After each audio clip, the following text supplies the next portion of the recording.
two, one, two, three.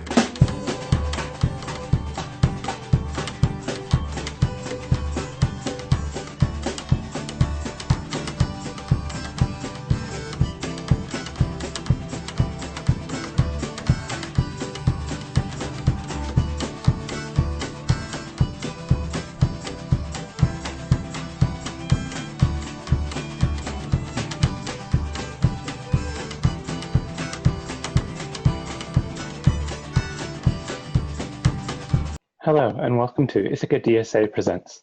I'm David Foote, an activist and organizer with the Ithaca chapter of the Democratic Socialists of America, and your host for today's program. I'm here speaking with Patricia Rodriguez, who is a member of the steering committee of the Tompkins County Immigrant Rights Coalition and teaches politics at Ithaca College. She volunteers for Justice for Migrant Families on the phone line for detainees at Batavia. So Patricia, today we're going to speak about the state of immigration justice, or the lack thereof, in the twilight of the Trump presidency. We'll start by sharing a letter that was passed along to the Tompkins County Immigrant Rights Coalition's email list, penned by immigration attorney Robert F. Graziano. Before we read the letter aloud, can you tell us a little about the author? Who wrote this and in what context? Yeah, so Robert, thanks for having me, by the way. Robert Graziano is one of a small number of lawyers that TCIRC, the Tompkins County Immigrant Rights Coalition, has been reaching out to regarding several cases of detention, arrests and detention that have happened locally and in the region. So we have been in contact with him on a few cases, and he reached out with this letter after he, pretty much got fed up with some of the things that are happening with the cases that he is defending. Yes, it's very striking, the examples he gives. And I will read the letter so that our listeners or viewers have a full sense of what these injustices are, why he wrote this letter. So this is an open letter to Thomas Feely, ICE Field Office Director in Buffalo, New York. The last 4 years have been a series of unnecessary and pitiless attacks on immigrant adults and children. This has been seen all over the country in the form of separating families and caging little kids, to the deportation of thousands of mostly law-abiding people who have lived here for decades without problems. I hope those leading the incoming ICE administration under President Biden will remember that for each person you deport or needlessly detain, an entire family of United States citizens and an entire community of that deportee's extended family is also harmed, perhaps permanently. The following are simply two examples of the callousness which this Buffalo ICE office has been conducting business over the past 4 years. I will start with an African woman who was incarcerated by your office for 16 months. For 16 months, she was detained at taxpayer expense, even though she had never committed a crime, and despite the fact that she was over 50 and at high risk of contracting COVID-19. Yet the most shocking fact is that while she was still detained, even after winning her asylum case, not once, but twice. She won her asylum case twice, but your office still refused to release her. She was finally able to obtain a bond last week, but if not for the assistance of many good people in this state who helped her obtain the funds for her release, your office would still be detaining her. Fortunately, she finally got out this week and she can now spend Christmas with her family. The second case, sadly, is more disheartening. I just represented a young man who was deported to Guatemala today in what can only be deemed a conspiracy of the petty and heartless. On Monday of this week, he could not lawfully be removed because a request for reconsideration was still pending with the Newark Asylum Office. I then filed a petition for review with the Second Circuit Court of Appeals later on Monday, just in case the Asylum Office issued a decision the next day. But what happened? The Newark Asylum Office issued the decision after the close of business on Monday, and before I could even contact anyone at the Second Circuit to request a stay, he was apparently removed to Guatemala very early Tuesday morning, before the Second Circuit was even open for business. This is the game of gotcha that too many people in ICE, not just here, but all over the country, play, looking for the one moment in a day before most people are even at work or even awake, when some poor immigrant can be removed and immediately deported. In this case, a stay was filed in the Second Circuit before 10:30 a.m., once I was able to reach a dedicated civil service in that office and get the stay filed. By then I had already lost this game of gotcha, but I didn't lose anything compared to the loss my client suffered and the loss his 3 young, completely innocent daughters have suffered, because they are all now without their father this Christmas. Please do not say that your office did not know what was going on. In this particular case, I emailed your staff throughout the day on Monday reminding them that Newark had not yet ruled on the pending request and that I was seeking a stay of removal. But more importantly, and I am sure many of my colleagues have had too many clients sent out of Batavia to places all over the South and Southwest who were about to be put on planes for deportation when your office knew full well that a stay was about to be filed. And when it was filed, all those detainees were then removed from the planes and brought back to Batavia. The cost of their needless travel alone from Buffalo to Louisiana, Texas, and Arizona, and then back to Batavia, has got to be in the many, many thousands of dollars. The point of this letter is not to ask that the immigration laws not be enforced, but that they be enforced with justice and mercy, and not as a game to see how many lives can be shattered before a new administration takes over from one that has been truly heartless. Sincerely, Robert F. Graziano. So yes, this letter lays out some real flagrant abuses. These are built into our immigration and asylum system, and so many are held in detention in prison conditions while their applications for asylum are considered, and even after cases have been won. Can you talk a little about this? Why are people detained in Batavia, and what conditions do they have to meet in order to win their release? Sure, David. Thanks. I mean, I think his letter is laying out just a little tiny, is painting a little tiny picture of what really goes on inside these detention facilities and at Batavia. And it depicts an immigration system and enforcement officers that are doing whatever they want and that lie and that take decisions into their own hands with a lot of racism behind it and lack of concern for the health and well-being of the folks that are in there. Who is detained in Batavia is a mix of people. At Batavia, there are at any point around, I think in 2017, there's somewhere that some report that said that there were like 570 people detained there. At this point, it's fluctuating. I think last I heard, not a few months ago, was around 400.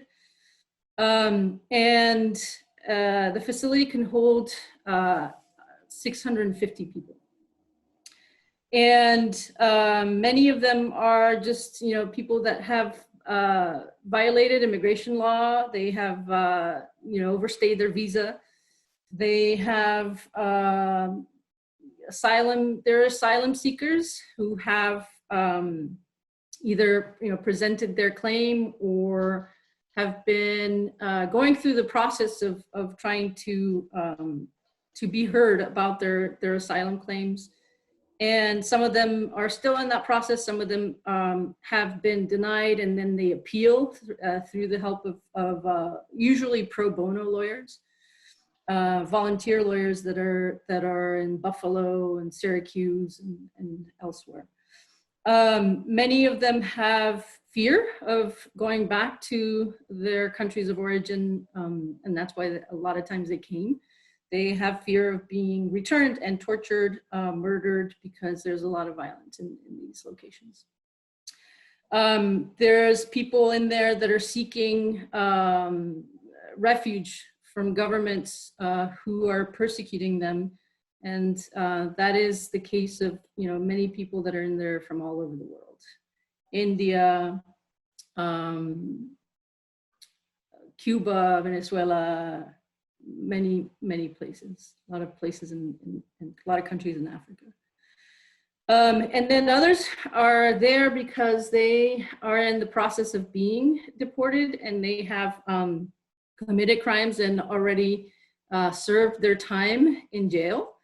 And then they go serve, immigration time, I guess, in Batavia. So it's a mix of people there, mostly men in there. There's a few units. I think maybe one unit that is women. Um, and things at Batavia are pretty stuck. I think in New York, it's the only facility that is ICE owned. Other facilities are, they have contracts. ICE has contracts with local governments or state governments or, sheriff's offices to hold immigrant detainees in those facilities. But Batavia is a federal owned facility.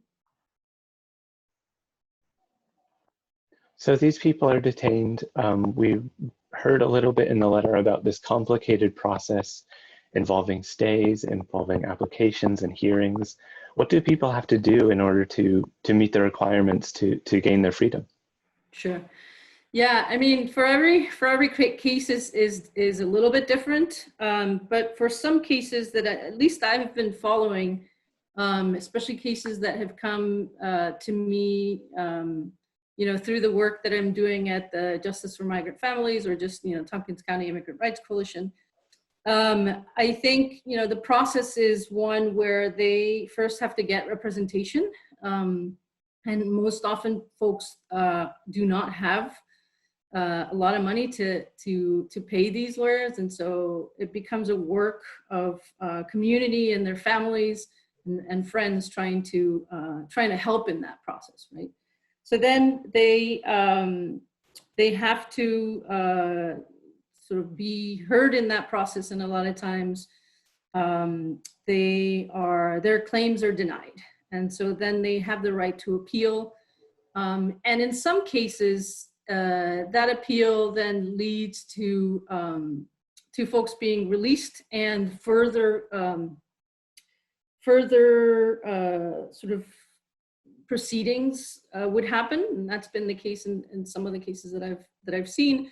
In other cases, they are released because they have signed voluntary deportation orders, and so they're released, and then they have to leave, and there's enforcement officials that come and make sure that you have left. A lot of them have to appeal to also bond funds around the country. And TCRC has a bond fund, has created a bond and legal fund that we have used a couple of times to support some of the folks that are going through this process.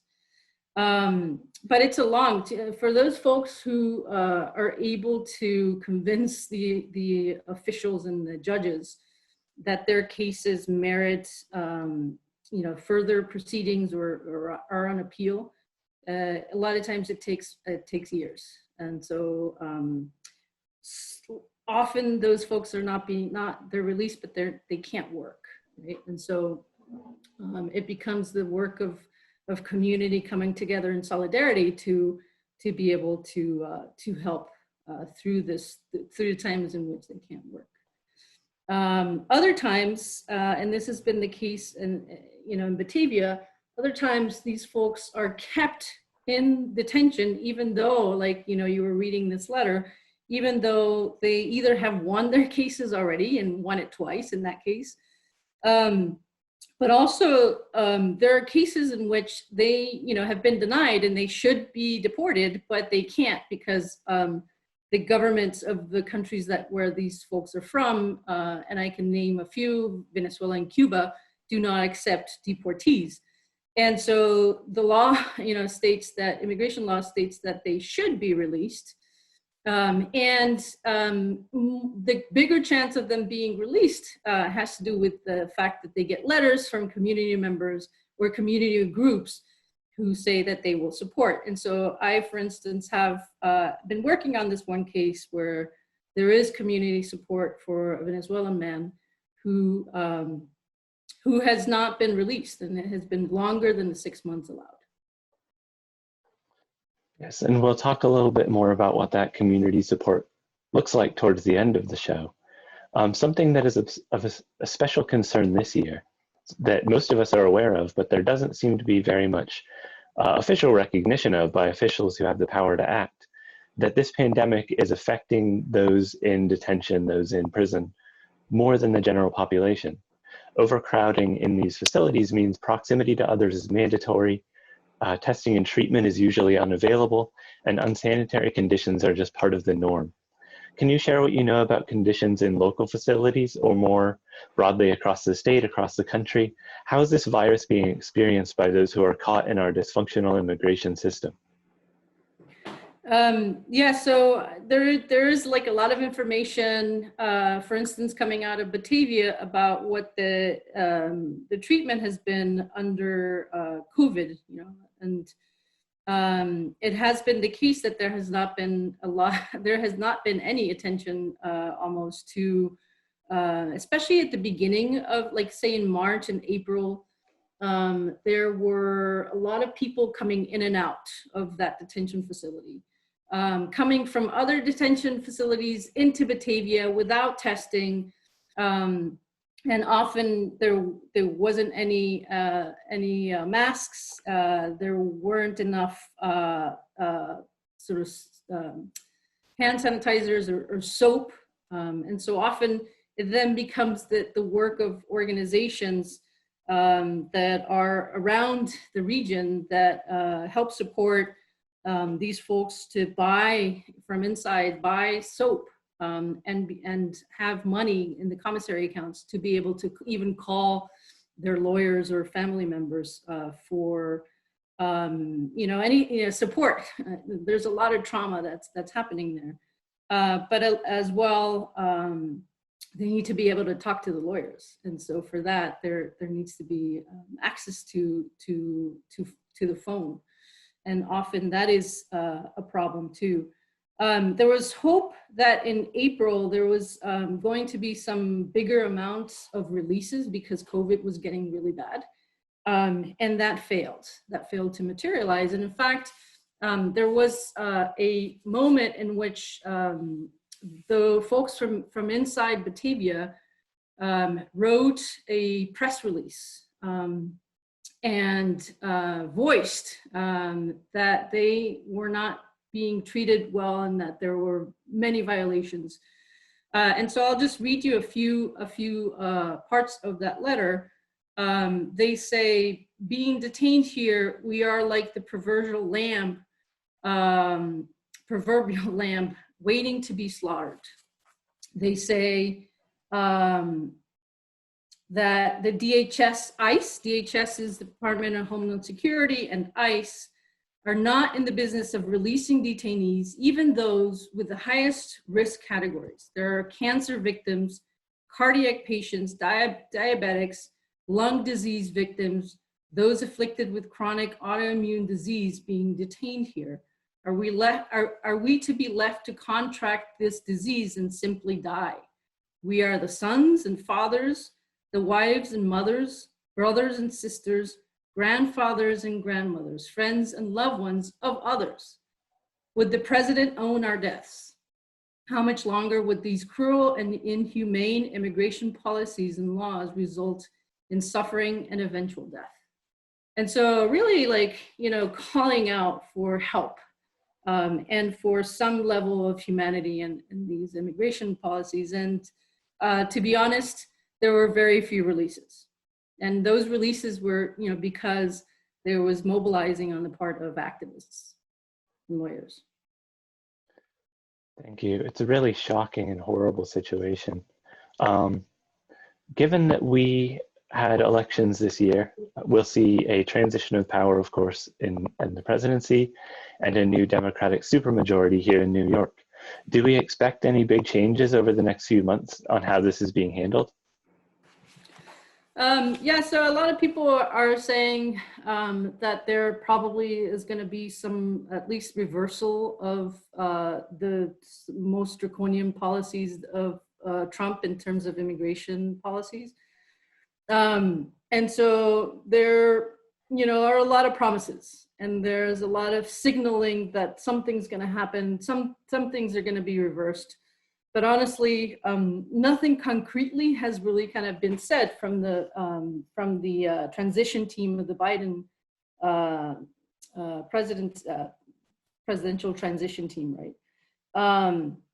And there's really like a lot of doubt whether some of the agreements, so for instance, in the last few weeks, we have heard from the Trump administration, who has ramped up the deportations for sure, that they're going to deport El Salvadorians in big numbers, because they drafted out this agreement with El Salvador in order to sort of like they're cooperating in the building up of El Salvadorian asylum capacity. And so we, have heard that many Salvadorians are being deported. And so that should be something that the Biden administration should just say, hey, we're going to stop that. We're going to end that agreement. But they haven't come out to say that. Right? And so it's really concerning, and we don't really know exactly what's going to happen. Well, as you noted, most of the headway, most of the progress that's been made has been the result of supporters and activists coming together and demanding that things be done differently. So the question, I think, then becomes, what can people do to help? I know that this specific issue is one where people can actually get personally involved in crafting the solutions, in building networks of support. What are the pressure points that advocates can do to affect policy, and what aid projects can people contribute to? It's a great question. I think that there are several groups, especially regionally and in New York City, that are doing a lot of things that many people can be involved in. I think locally, just supporting the bond fund that the TCRC has is just one way. I think folks can participate, like I do, in helping sort of in the phone line that is, folks call out, right? Folks can help in other ways with Justice for Migrant Families in terms of legal support and finding lawyers and making calls. And then there are, many ways in which in New York City there's different organizations, and Freedom for Immigrants is just one of them, who are calling for not just defunding the police, but abolishing ICE. And they have been working on several different legislative pieces, modeled perhaps in legislation in other states. And much of this has to do with trying to see if there can be bans on local governments and state governments entering agreements with ICE on in terms of jail, increasing jail capacity, number of beds, but also other ways in which we can limit the power and the presence of this draconian immigration system. So I think those are some of the ways. I think getting involved and really sort of like committing time to this, I think it's important. Many of these folks are folks that even language skills, they need translators, right? And so I'm seeing cases where even in the courts, they call in folks for their immigration cases, and they might speak a Guatemalan indigenous language, and they're put in front of the judge with a translator that is translating in Nepalese. And so all these errors and all these lies that are happening need to really be exposed, and it's like commitment to stick with it and to be active in trying to expose some of this stuff. And so I think that's the intuition behind the letter that Robert wrote. Yes, and if people want to learn more about some of the organizations that you mentioned, the Tompkins County Immigrant Rights Coalition's website is at tcimmigrants.com. There's Freedom for Immigrants, freedomforimmigrants.org. And then you mentioned Justice for Migrant Families, which is just justiceformigrantfamilies.org. Are there any other things you'd like to mention as we round out the show? Let's see. Oh yeah, I think an important part of this, and I think I failed to mention, is that sometimes for detainees to be able to be released, they not only need a statement from community members that they will support, but they also need housing. And so I think one of the big challenges for us has been help with housing, and especially, we're talking here about sort of short 6-month or even longer term housing.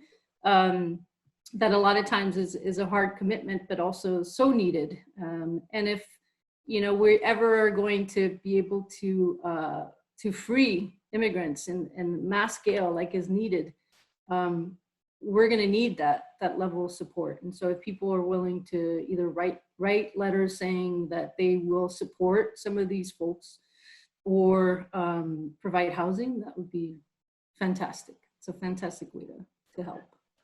Yes, and in these times that can mean saving a life.